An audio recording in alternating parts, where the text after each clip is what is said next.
on Murphy's Law Auto. We're gonna start tearing into the 99 F250, get the transmission pulled, start pulling it apart, see if we can figure out where it went wrong. Now, once again, I'm gonna say this is definitely something you should leave to the professionals if you don't feel comfortable. It's a very complex job, but we're gonna show you how to do it if you think you can tackle it.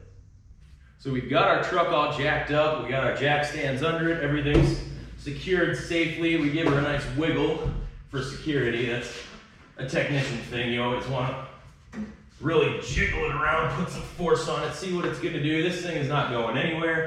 The only jiggle we have at all is the suspension moving. This thing is solidly set. It is not moving anywhere, so we're ready to start working. We're gonna get our lights going underneath, see what we're doing. And we're gonna go put those boxes back up on the window so we don't blind the camera with all this light. Let's get up here. We've got 4 bolts on this drive shaft. We're gonna have to hold the drive shaft still, or we can lock the hubs. I think locking the hubs is gonna be easier in this case. We got the same thing on the rear drive shaft, which is over here. Don't have much clearance at all under here. Got another one right there with another 4 bolts that we can go ahead and remove. So that's gonna be our first task, is to remove those. So I'm gonna go get some gloves and we'll get started. So we got our lubricant on there. It's not a penetrating oil, so it's not gonna be crazy good. We'll use the dual wrench technique here, which you can see worked pretty well. Take one wrench like that, another wrench like this, and then you push. It's pretty old school technique to give you more torque. Basically, it just makes your wrench longer, which allows you to get more leverage without having to use more force. Worked real well there too, broke it free, nice and easy. Didn't have to use an impact or anything where we had a risk of like snapping the bolt head off.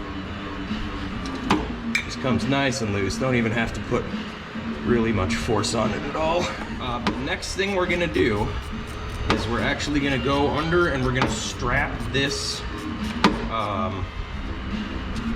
into place. We're gonna strap our drive shaft up so that we don't lose it. We're gonna set these bolts somewhere that I know where they are, and we're gonna take some straps like this. Now I've just got some nice rubberized straps, nothing fancy or crazy. It's not a ratchet strap, I'm not cranking on it, just something to hold the weight to keep this from dropping down on me.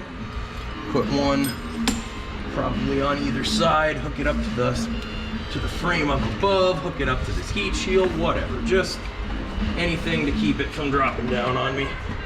Doesn't need to be anything that's gonna hold a crazy amount of weight. We're just trying to keep it from falling. So right back here, you can see I can stick this into the hole here, and I can pry against the drive shaft, and it just pops out. Very easy. We have our straps right there, and those are holding our drive shaft in place as long as our hubs on the ends of the wheels are locked, which if we need to, I will go up and demonstrate how to unlock those and lock them. Yep, they are unlocked. And I don't know if you can hear it, but there's a metallic ticking coming from the front. And what that is this spinning. Our hubs are unlocked currently, which means our wheels can spin individually, and we don't want that. So we're gonna come out here, these hubs, they are currently unlocked, so whatever position they are in is the wrong position. So we're gonna flip them like that. It's that easy. Flip it, there's horizontal, there you can see we flipped it vertical, that means it's locked now. We have got our vehicle in 4-wheel drive now, so I tested it for you. Look at that, now it doesn't spin. You can turn your vehicle into 4-wheel drive mode without turning the vehicle on. If you've got like a hard start condition like my vehicle, that's turning tight, not loose. If you've got a hard start condition similar to my vehicle has, you don't actually have to start the vehicle to be able to put it in 4-wheel drive. You can turn the vehicle on with the key in the on position, and it will still engage 4-wheel drive. So there's one that we've got loose there. And what we'll probably have to do is we'll have to get 2 or 3 of these off, and then we'll have to go back up top, disengage 4-wheel drive, come back down here, rotate the drive shaft over, and then go back up top and disengage 4-wheel drive again, which is kind of a pain, but that's what we got to do to get this off. That's what we're gonna do. So we've already got 2 of these easily loosened. They're coming off like cake. I like that. That's awesome. Probably could reach that top one, but it'd be an absolute pain in the butt to do, so I don't think I'm going to. We went back up top, key on, put it in 4-wheel drive again, and now this should be locked, which it is. So our 4-wheel drive works. That's good to know. That's really good to know. Our 4-wheel drive engagement works. So we'll take this, get my face out of the way. It's one of the #1 risks when you do things like this is if you're pulling on something real hard, you punch yourself in the face or you bash your knuckle on something. It's not fun to do, but if you can avoid doing that, you're doing pretty well as a mechanic. That's the 2 worst things is, well, 3 worst things. Being in cramped spaces is #1, getting dirty is #2, and knuckle bashing is #3. Those are the worst parts about being a mechanic or a technician. If you can get comfortable with those things, there's not much that you won't be able to handle. Now, this front drive shaft, I don't think it needs to come off, but it definitely needs to swing out of the way. In the 4-door trucks, you will have a center yoke that you're gonna have to disconnect. There's a center hanger bearing is what it's called on your rear drive shaft. You'll have to remove also, but that's just 2 bolts. It's very simple.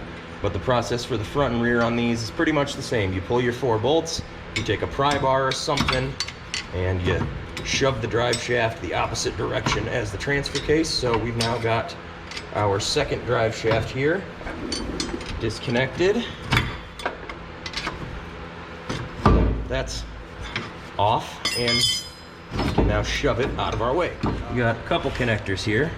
The first one here is up top on the side of our transfer case. It's got a little red tab here. That red tab will be down blocking this. So you take your screwdriver and you pry that red tab upward like that, and then you're gonna push in right here. If you're lucky, you can push in with your finger, but I live in the Midwest and a lot of dirt and debris and corrosion gets in here, so I had to push it with a screwdriver. A pair of pliers might work. You push in and then you can slide the connector off as long as you're pushing this button in. This one over here, it's got 2 separate tabs. You have to push them both in at the same time and pull out. Again, connector was really dirty. I ended up having to use a screwdriver and I actually broke one of the tabs. Luckily, there is 2 tabs, so it will still hold in there securely when I put it back on, but we are going to have to make sure that we get that clicked all the way in. Bar right here is attached to a cable that goes up to your shifter. So this is what actually shifts the transmission, and this is what senses what gear you're in, and actually gives the computer that information. So we're gonna do this, we'll grab the connector, and we'll push this in, push this button in, and pull backwards at the same time. While we're doing that, we'll stick our connector between our safety switch and we'll gently pry. You don't want to pry hard at all, because if you pry hard, you're gonna break this connector or the neutral safety switch. Either or is bad, but you just kind of want to pry on the top, pry on the bottom very gently, and that's just gonna slowly start to wiggle you and give you just enough room to overcome the corrosion. Kind of rock it back and forth and up and down. Oh, did you see that? That big splash of dirt. Yep, it's just packed in there. Absolutely. Hopefully I don't break this in my attempt to do this. Okay, cool. Yep, so you take this middle tab, you push it outward, and you slide this all the way off. Once you've done that, this will just pop right off. Now you're disconnected. Okay, I pried that one tab in and it just dropped in. I'm guessing there's another tab just like it on the top that we're gonna push down on. Yep, and then it's just gonna let loose. So that's easy. There's just a tab on the bottom, tab on the top. You pinch them both in and you pull it out, and there you go. I think we're gonna have to remove this cross member completely. I think that's the easiest way to do this, is to actually lift the transmission up, remove this cross member, strap the transmission into place, and then drop this down. I think that's gonna be our absolute easiest solution. So to do that, the first thing we need to do is remove these two studs. So the WD-40 is finally soaking in and starting to work on this one.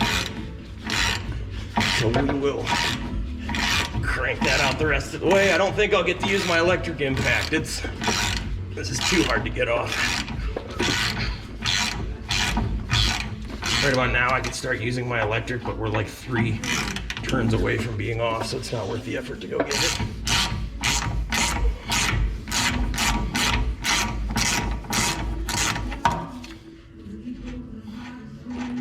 Oh my God, that was ridiculous. Whew, this is hot to the touch, I'll tell you that. It's created so much friction that this nut and this bolt are both flaming hot. So much corrosion and filth on there. Whew, it's toasty. Okay, as we lift here, hopefully you can see these bolts. They should start lifting up out of there, and they do very easily. So that's all we want. We don't need to crank on this, get it way up. We got it far enough to where these locks go down. So now this is safe. This is now locked mechanically all the way to the floor. There's no possible way this can drop. This is safe now. This is hopefully the electric impact won't get held up here, but we'll try. It's probably gonna dump rust all over my face.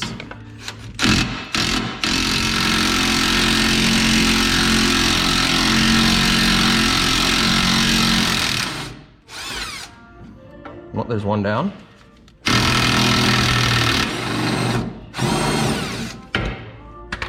Okay, so this should come out, but on the other side of that is a triangular plate that we are gonna want. We don't want to lose it. So this is what's on the back side of that. It's just a little V, goes on the back side. It holds these 3 nuts in place, keeps them from spinning. They're tack welded on there so that you don't lose the nuts and you don't have to hold a wrench back there. You can just spin them from the outside. Genius design, absolutely love this. Makes everything easy. So we're gonna take our 3 bolts, and this is a good thing to get in the habit of doing. We're gonna take our 3 bolts, we're gonna thread them in so that we don't lose them. And now we've got all of that together and it's one piece. And if we kick it, drop it, whatever, it's much easier to find this one big piece and all 3 bolts rather than kicking one bolt across the room and never finding it again.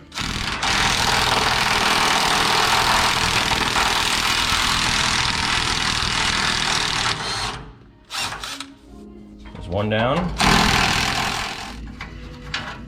There we go. I think this used to be one plate and it broke in half. Nope, it didn't. So this is what those look like on the back side. They're just a nut with a plate attached to them. So we'll go up top here, remove that one, and look how far down that dropped. Move the other one. The whole cross member just drops right out like it didn't even belong. So this is about the right height, I think. We're gonna give it just a little slack. That way when we tighten this up, we get a full 360 on the strap and it holds itself in place here. So we've got this set up there. I would prefer it to be here, which is where it's gonna end up. And we're gonna very, very, very carefully lower our transfer case. And we're gonna move out of the way for that.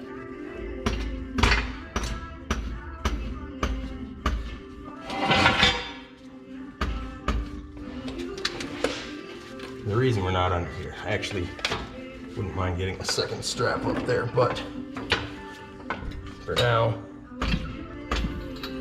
just gonna very slowly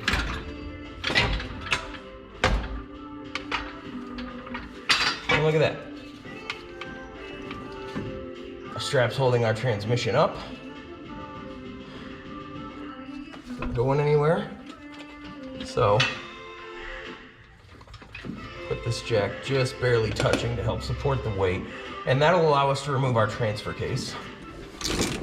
The good news is once you crack it loose, it's coming out pretty easy, but wow. Why was it that difficult in the first place?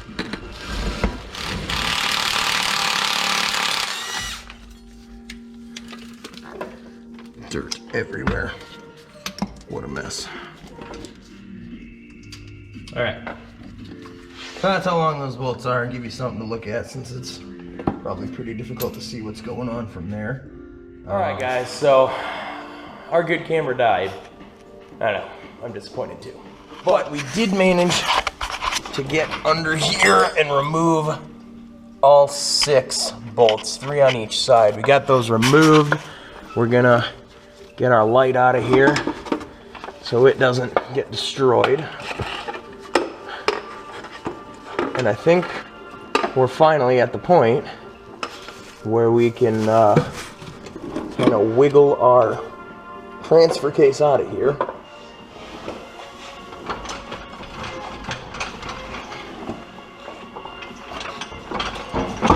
Oh yeah.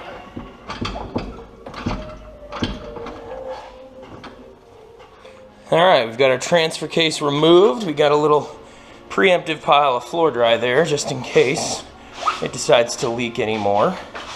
We can we're gonna need this jack to get the transmission out, so set down nicely and conveniently here.